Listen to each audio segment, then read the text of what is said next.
Assalamualaikum warahmatullahi wabarakatuh. Saya Mila Sapitri, mahasiswa Universitas Islam Nusantara, Fakultas Ekonomi, Prodi Manajemen, kelas A1 semester 5, angkatan 2019. Di sini saya akan memaparkan jawaban yang mana dari pertanyaan yang telah diberikan oleh dosen pengampu mata kuliah Manajemen Sumber Daya Manusia, yang mana ini menjadi suatu syarat terpenuhinya ujian tengah semester.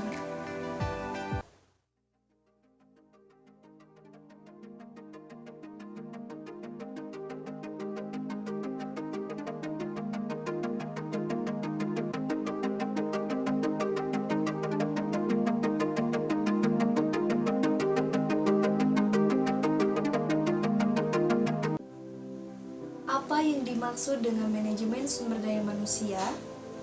Secara makro, manajemen sumber daya manusia merupakan keseluruhan potensi tenaga kerja yang terdapat di dalamnya suatu negara atau daerah, sehingga dapat menggambarkan sejumlah angkatan tenaga kerja dari suatu negara atau daerah.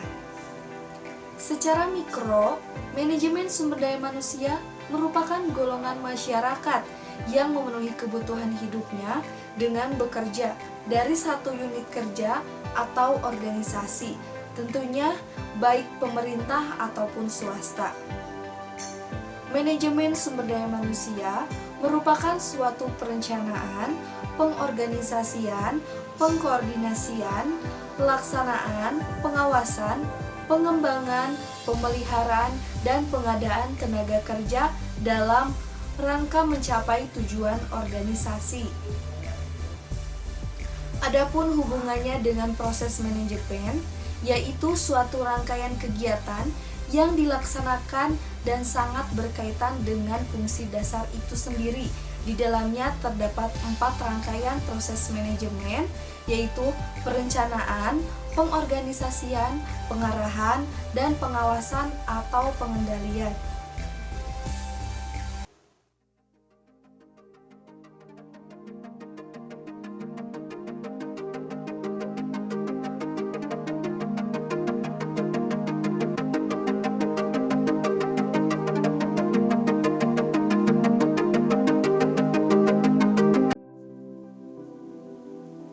Ada beberapa contoh mengenai konsep dan teknik manajemen sumber daya manusia dapat berguna bagi semua manajer. Yang pertama, melakukan analisis pekerjaan, menentukan sifat pekerja setiap karyawan. Yang kedua, menentukan kebutuhan tenaga kerja dan merekrut kandidat pekerjaan. Dan yang ketiga, memilih kandidat pekerja. Yang keempat, melakukan orientasi dan melatih karyawan baru. Yang kelima, mengelola pembayaran gaji atau mengompensasi pekerja. Yang keenam, memberikan insentif dan tunjangan. Yang ketujuh, menilai kinerja. Yang kedelapan, berkomunikasi. Yang kesembilan, melatih dan mengembangkan manajer. Dan yang terakhir, membangun komitmen karyawan.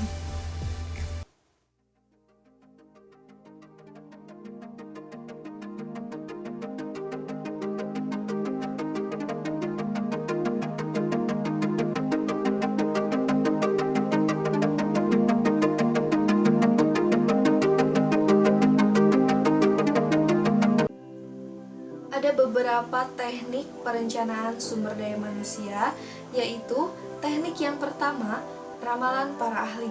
Ramalan yang berdasarkan penilaian para ahli. Ramalan ini berbentuknya dapat berupa nominal Delphi teknik, yaitu menghadirkan 5-10 ahli. Kemudian dinyatakan mengenai misal apa penyebab perubahan kebutuhan pegawai pada masa yang akan datang. Delphi teknik yaitu apabila para ahli tidak dapat berdiskusi secara bersama-sama, perencanaan sumber daya manusia meminta pendapat beberapa ahli tentang kebutuhan sumber daya manusia pada masa yang akan datang. Perkiraan manajer yaitu berkebutuhan sumber daya manusia diperkirakan oleh manajer puncak, kemudian diberikan ke manajer di bawahnya untuk ditanggapi atau sebaliknya. Teknik yang kedua, analisis kecenderungan. Analisis kecenderungan kebutuhan pada masa lalu yang dapat dilakukan melalui ekstrapolasi, yaitu subjeknya bahwa tingkat perusahaan pada masa lalu sama dengan masa yang akan datang. Indeksasi yaitu menghitung bahwa rasio dan jumlah pegawai dan jumlah penjualan atau produksi pada masa lalu sama dengan masa yang akan datang. Teknik yang ketiga, budget and planning, yaitu dari jumlah budget yang disetujui di dalamnya juga telah tercermin sejumlah kebutuhan pegawai pada umumnya dilakukan setiap departemen yang ada dalam perusahaan. Teknik yang keempat, new venture analysis, yaitu menghitung tenaga kerja yang dibutuhkan dengan membandingkannya dengan pembukaan usaha baru yang dilakukan oleh perusahaan lain. Teknik yang kelima, computer analysis, yaitu suatu program perhitungan yang dilakukan oleh komputer melalui rumus-rumus matematika, rasio-rasio atau indeksi, dan ekstrapolasi secara bersama-sama. Teknik yang terakhir, statistical analysis, model analisis dengan memperhitungkan perubahan yang mungkin terjadi sebagai penyebab bergesernya kebutuhan akan sumber daya manusia. Analisis statistika ini dikenal secara umum regresi dan kolerasi.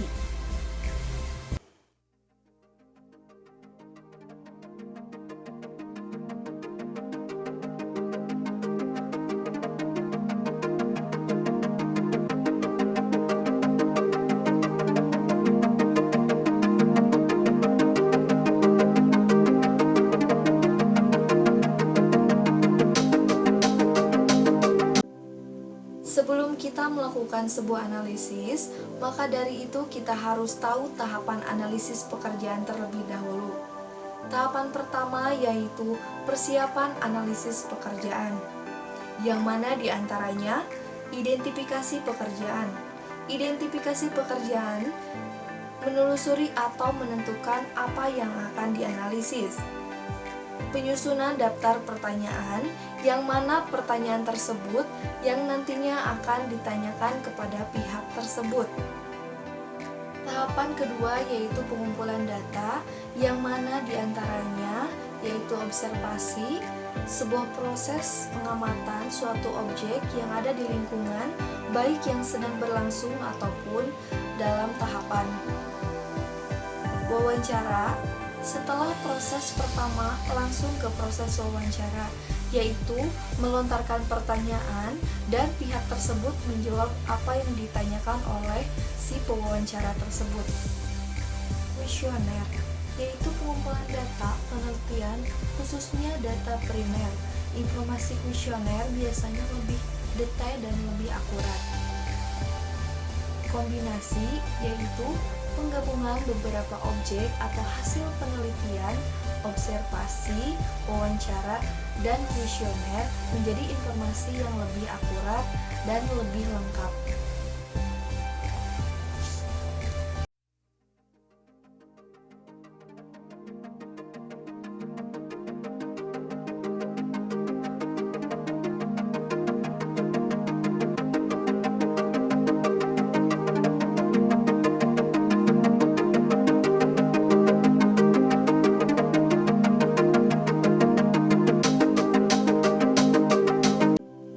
Apakah perusahaan dapat berhasil tanpa deskripsi pekerjaan yang terperinci?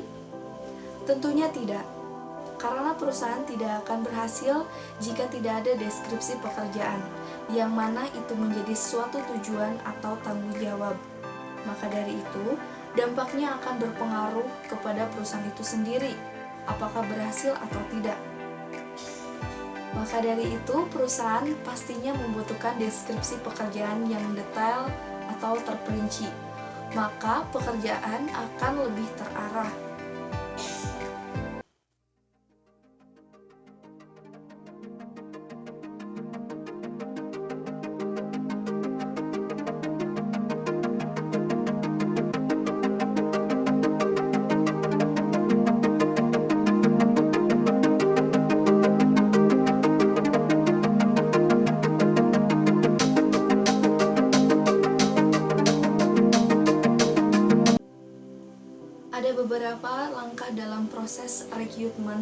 dan seleksi diantaranya yaitu proses yang pertama, penerimaan pendahuluan pelamaran.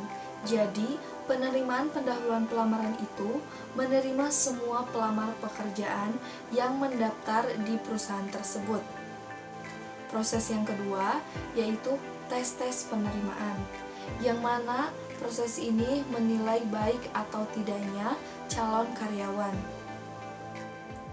Proses yang ketiga, wawancara seleksi pemeriksaan referensi. Wawancara ini yaitu seleksi tes kemampuan apakah layak atau tidaknya calon pegawai bekerja di perusahaan tersebut, karena perusahaan pastinya ingin yang terbaik buat perusahaannya itu sendiri. Proses yang keempat, evaluasi medis atau tes kesehatan. Memeriksa kesehatan calon karyawan perusahaan, yang mana itu menjadi sebuah kewajiban bagi semua karyawan. Dan perusahaan pun selalu mementingkan kesehatan bagi para karyawannya. Proses yang kelima, wawancara. Wawancara selanjutnya yaitu memberikan pertanyaan wawancara yang berfokus kepada keterampilan dan kemampuan para karyawan. Proses yang terakhir, keputusan penerimaan, yaitu merundingkan dengan orang-orang yang merencanakan perekrutan calon pegawai baru untuk bekerja yang disediakan apabila mereka layak di posisi tersebut atau tidak.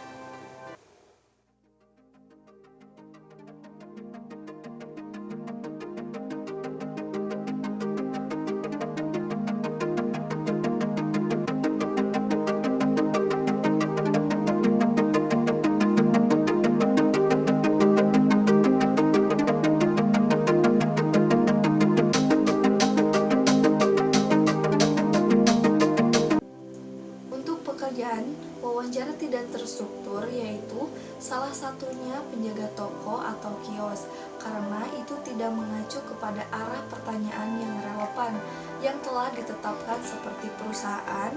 Karena wawancara tidak terstruktur, tidak memakan biaya dan prosesnya lebih cepat dibandingkan wawancara terstruktur.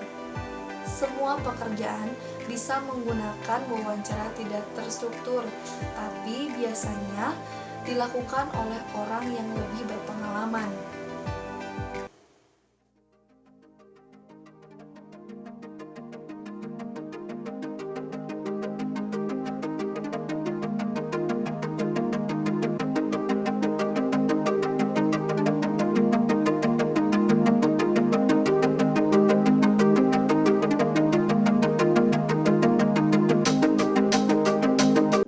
Kompensasi harus berjalan dengan strategi bisnis. Kenapa?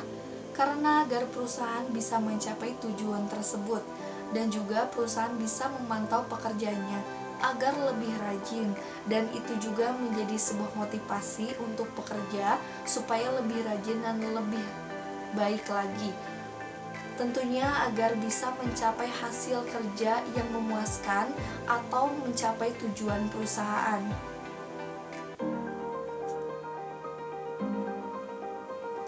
Mungkin cukup sekian jawaban yang mana dari pertanyaan yang telah diberikan oleh dosen mengampu mata kuliah Manajemen Sumber Daya Manusia. Mohon maaf bila ada kesalahan jawaban atau kata. Saya Mila Sapitri. Wassalamualaikum warahmatullahi wabarakatuh.